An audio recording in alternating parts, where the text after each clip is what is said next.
Hello friends, मैं मुकेश मेडवाल एक बार फिर से अपने यूट्यूब चैनल पर आप सबों का हार्दिक स्वागत और अभिनंदन करता हूं। आज बैकग्राउंड देखकर आप समझ पा रहे होंगे कुछ लोग खड़े हैं और उसके पीछे अगर आप सीन देखिए तो आप सहज अनुमान लगा पा रहे होंगे कि ये वास्तव में एक चर्च है। और ये चर्च कह सकते हैं कि केवल प्रयागराज का ही नहीं बल्कि पूरे भारत, पूरे दुनिया का सब एक अत्यंत ही प्रसिद्ध चर्च माना जाता है। इस चर्च के बारे में आज हम जानने की कोशिश करेंगे और समझने की कोशिश करेंगे, और विशेष तौर पर इसलिए क्योंकि 25 दिसंबर का दिन जो है अभी आने वाला है, जो ईसाइयों का ये सबसे पवित्र, सबसे प्रसिद्ध त्यौहार है। और ऐसी स्थिति में ये सब अपने अपने चर्च में, अपने प्रार्थना घर में जाकर वो प्रार्थना करेंगे। तो ऐसी स्थिति में एक इतिहास और भारतीय कला और संस्कृति का स्टूडेंट होने की वजह से मेरी जो है कोशिश ये थी कि मैं इसके माध्यम से आपको इस चर्च के इतिहास के बारे में बता सकूं, और साथ में इसके भीतर और बाहर जो भी इसकी वास्तु कलात्मक जो यहाँ पे एक प्रकार से प्रदर्शन किया गया उसके बारे में, उसकी बारीकियों को समझ सकें। आप जब सिविल सर्विसेज की तैयारी करते हैं या किसी भी प्रतियोगी परीक्षा की तैयारी करते हैं तो आप एक बात देखेंगे कि भारत की जो प्राचीन कला है, ठीक है, उस कला के बारे में हम सब पढ़ते हैं, हम लोग मध्यकालीन भारत की कला के बारे में पढ़ते हैं। लेकिन जब आधुनिक भारत की कला के बारे में पढ़ते हैं तो निश्चित रूप से फिर ये अंग्रेज़ों के शासन काल में निर्मित होने वाली जो इमारतें हैं उन इमारतों के बारे में हम सब स्टडी करते हैं। ये वास्तव में ब्रिटिश शासन के काल में निर्मित होने वाला एक बहुत ही ऐतिहासिक प्रसिद्ध चर्च है। हम सब आज के इस सेशन में इसी बात को समझने की कोशिश करेंगे। हमारे साथ है अमित मिश्रा जी उपस्थित हैं और उनको इनके बारे में बहुत ही बेहतरीन जानकारी है। तो मैं सबसे पहले उन्हीं से बात करूंगा। सर, सबसे पहले तो मैं अपना परिचय दे दूं। मेरा नाम अमित मिश्रा है और मैं इंटेक संस्था से जुड़ा हूं सन 2001 से। और राइट नाउ मैं टाटा मोटर्स इलाहाबाद में काम करता हूं और कमर्शियल व्हीकल का बिजनेस देखता हूं टाटा के लिए। सर, ये जो चर्च हम देख रहे हैं अपने जस्ट पीछे, ये मिस्टर म्योर के द्वारा बनाया गया हुआ है। जमीन को डेडिकेट किया मिस्टर म्योर ने। एक्चुअली ये पहले, जिसको हम आज उत्तर प्रदेश इलाहाबाद कहते हैं, ये पहले अवध प्रांत का हिस्सा था। ये उत्तर प्रदेश तब नहीं हुआ करता था। तो म्योर साहब यहाँ के गवर्नर, तो उन्होंने इस लैंड को डेडिकेट किया था इस काम के लिए। और विलियम इमर्सन जो उस समय के सबसे बड़े आर्किटेक्ट थे, जिन्होंने इलाहाबाद की मैक्सिमम ओल्ड हेरिटेज बिल्डिंग्स को बनाया है, उनका अगर उसकी एक पहचान देखना चाहें तो एक सर्कुलर जो फ्लावर स्ट्रक्चर दिख रही है, ये आपको इलाहाबाद की ज्यादातर बिल्डिंग्स में मिल जाएगी। और इसकी एक खास बात यह है कि इस चर्च को बनाने में बहुत सारा समय लगा और इस चर्च को यहाँ बनना नहीं था। हम लोग बहुत भाग्यशाली हैं कि इलाहाबाद में ऐसा चर्च बना, क्योंकि इसको बनना था ऑस्ट्रेलिया में। और इसमें एक खास बात और है कि जो चर्च के गुंबद पे बना हुआ क्रॉस का निशान है, वो इलाहाबाद हाई कोर्ट के चीफ जस्टिस को देखते हुए बनाया गया कि जब वो अपनी चेयर पे बैठ करके निर्णय लेगा तो उसके दिमाग में ये बात रहे कि धरती पर मैं जज जरूर हूँ, लेकिन ऊपर बैठा ईसा मसीह आपके न्याय को देख रहा है। ईसा मसीह न्याय के प्रतिनिधि हैं, भगवान के प्रतिनिधि बन के धरती पर आए।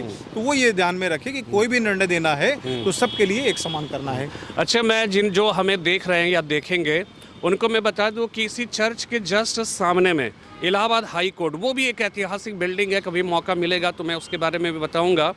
तो इसमें जो इन्होंने बताया और हमने भी जो स्टडी किया है, जो रिसर्च किया है, उसमें ये पता चला कि वास्तव में इस चर्च के ऊपर जो मीनार बनी हुई है उसमें जो क्रॉस का निशान लगा हुआ है, ये हाई कोर्ट के जज जिस कक्ष में बैठते हैं वहाँ से वो सीधा जो है वो दिखता है।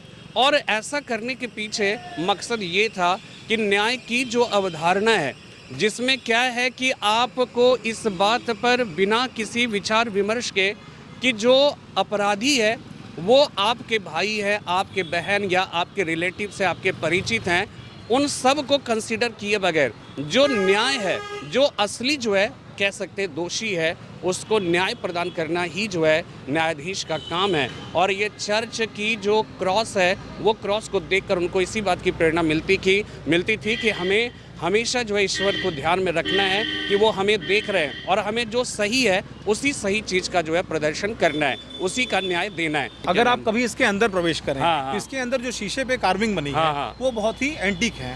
वो मतलब हिंदुस्तान में, मैं आपको अभी आगे जो है अभी इसके आंतरिक जो साज सज्जा या आंतरिक जो इसका निर्माण कार्य है उस कार्य के बारे में भी आगे की वीडियो में आपको दिखेगा। बाहर का मैं दिखा रहा हूँ, मैंने पहले से ही जो है ऑलरेडी कई बार जो है मैं यहाँ का विजिट किया हूँ, मैं देखा हूँ।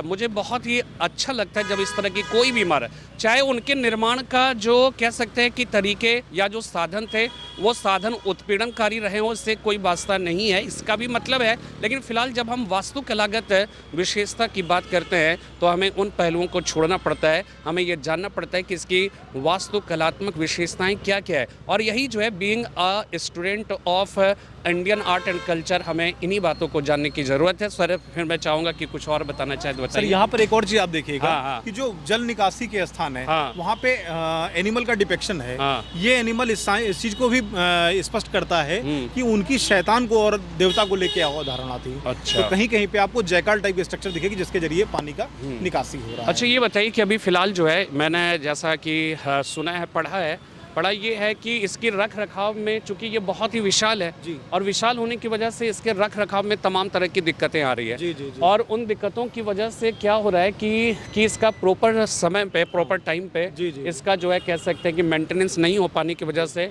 इसकी जो पत्थर है वो काला होता चला जा रहा है। और कह सकते हैं कि इसकी जो सुंदरता है वो सुंदरता कहीं ना कहीं धूमिल होने लगी है। तो इस दिशा में आपका क्या सोचना है, थोड़ा सा इधर आके इसको बताइए। लेकर के मेरा सोचना ये है कि चूंकि एएसआई इन चीज़ों के लिए एक्सपर्ट है, उसकी एक्सपर्टीज है पूरे भारत में आर्किटेक्चर की जो हेरिटेज वैल्यू की चीज़ें हैं उनको देखरेख करने की। तो हम उम्मीद करते हैं कि फादर के जरिए उनसे बातचीत की जाए और इसके रखरखाव के लिए साफ सफाई का प्रबंध किया जाए, क्योंकि ये बहुत पुराना है, करीबन 200 साल से ऊपर का है, तो उसकी केयर की बिल्कुल जरूरत है। मैं यहाँ पे घूम रहा था, मैं इसका वीडियो बना रहा था और संयोग से ये मिल गए और इन्होंने निश्चित रूप से बहुत ही बेहतरीन, देखिए जब पढ़कर मैं आपको कुछ बताता हूँ और एक ऐसा व्यक्ति जिसने इस पर रिसर्च किया, जो उसमें जाकर उन्होंने देखा, उनकी बारीकियों को समझा है, अगर वो कुछ बताते हैं तो निश्चित रूप से बातें कहीं ज़्यादा बेहतर तरीके से समझ में आ पाती है। तो अमित मिश्रा जी को बहुत बहुत धन्यवाद, आपने इतनी बेहतरीन जानकारी दी। मैं आपको बताना चाहूँगा कि आगे जो वीडियो है उस वीडियो में आप ये देखेंगे कि इसका जो तब आंतरिक निर्माण कार्य है वो इतना खूबसूरत है, इतना खूबसूरत है, इतना दिव्य, इतना भव्य है कि आप अगर देखोगे, जो कि अभी आप देखने वाले हैं, तो आप अपने जो है कह सकते हैं दांतों तले अंगुली दबा लोगे, इतना खूबसूरत है और इतना बड़ा है। और सबसे बड़ी बात, इसमें जो मेहराब का प्रयोग किया गया है, उस मेहराब के प्रयोग की वजह से क्या हुआ कि इसमें पिलर्स की जो है वो आवश्यकता नहीं पड़ी। और इसकी वजह से क्या है कि इसका जो कक्ष है वो कक्ष एकदम आप समझ जाइए कि बिना किसी अवरोध के आप लास्ट से फर्स्ट तक या फर्स्ट से लास्ट तक आप पूरी चीज़ें जो है एकदम साफ साफ देख सकते हैं। जब आप इस तरह के कार्यक्रम में आप शामिल होते हो या इस तरह का वीडियो जब बनाते हैं तो बहुत सारे लोग ऐसे मिल जाते हैं जो वास्तव में बहुत ही प्रेरित करते हैं, बहुत दूर से आते हैं यहाँ पर चलकर, इन सारे ऐतिहासिक जो इमारतें होती हैं उनको देखते हैं। कुंभ में बहुत सारे देश विदेश के लोग आते हैं।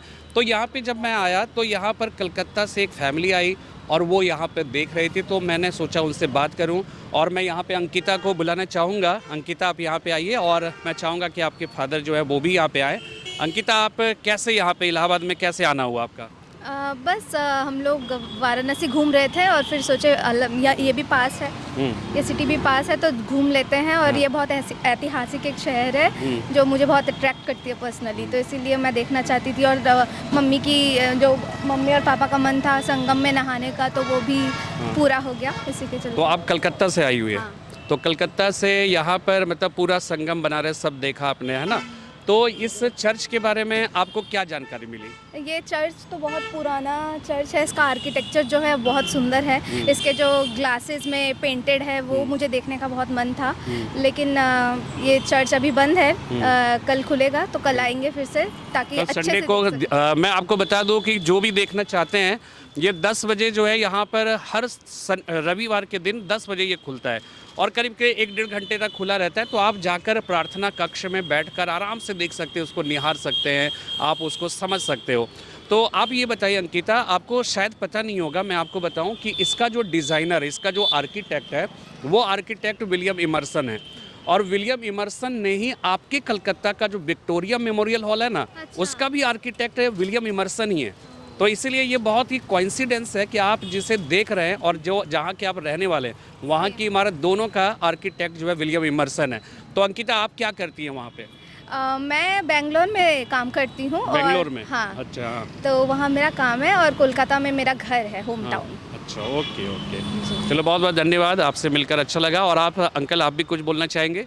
क्या आप मतलब क्या है, हम ये तो फैमिली टूर है, एक फैमिली लेके आया हूँ। एक्चुअली मैं बनारस में बहुत दिन से रहता हूँ। हाँ वहाँ DLW में मैं काम करता हूँ, रेलवे में। तो ये लोग बोला जे हम लोग घूमने चाहता हूँ वहाँ जाके घूमूंगा।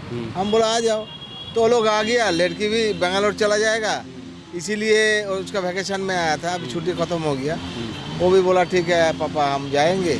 तो आया, आज सुबह हम लोग निकला इसको देखने के लिए। संगम में नहाया भी, और एक उधर इंदिरा भवन में गया था, विकास भवन में, वहाँ जाके कुछ देखा। प्लस ये तो हम लोगों को मालूम ही है, प्रयागराज एक पुराना शहर है, धर्मीय स्थल है। बहुत सारी यहाँ वो मुगल ज़माने का भी बहुत स्कल्पचर है, बहुत कुछ है। अभी नया नया बहुत हुआ है। वो जो लेटे हनुमान जी का दर्शन किया, इसमें नहाया। फिर लड़की ने ये चर्च का जो है ये स्टडी किया होगा, पढ़ा होगा। करने के बाद बोला जी चलो बाबा वहाँ से घूम के आता हूँ। एक्चुअली ये बंद रहता है आज। आपने खुसरो बाग देखा? नहीं, हमने वो खुसरो बाग अगर टाइम है तो एक बार कल जो है आपके पास टाइम है, आप लोग रुकेंगे कि आज निकल जाए? वो तो कोई बात नहीं, खुसरो बाग भी बहुत है। मेरा चैनल पे देखना, खुसरो बाग से बना हुआ है। सो यहाँ का प्रयागराज का जो संगम का यहाँ पे हम लोगों ने ये किया है, क्या कहता है, छठ वगैरह जो हुआ ना, उसका भी वीडियो दिखेगा उसमें। अभी मैं आपको दे रहा हूँ विजिटिंग कार्ड, उसमें देखना आप। तो ठीक है, बहुत बहुत धन्यवाद आपको, आपसे मिलकर अच्छा लगा। और आप ऐसे ही जो है घूमते रहिए, टहलते रहिए, अपना ख्याल रखते हुए, है ना। तो चलिए फिलहाल फिर मैं आपसे मुलाकात करता हूँ। ओके।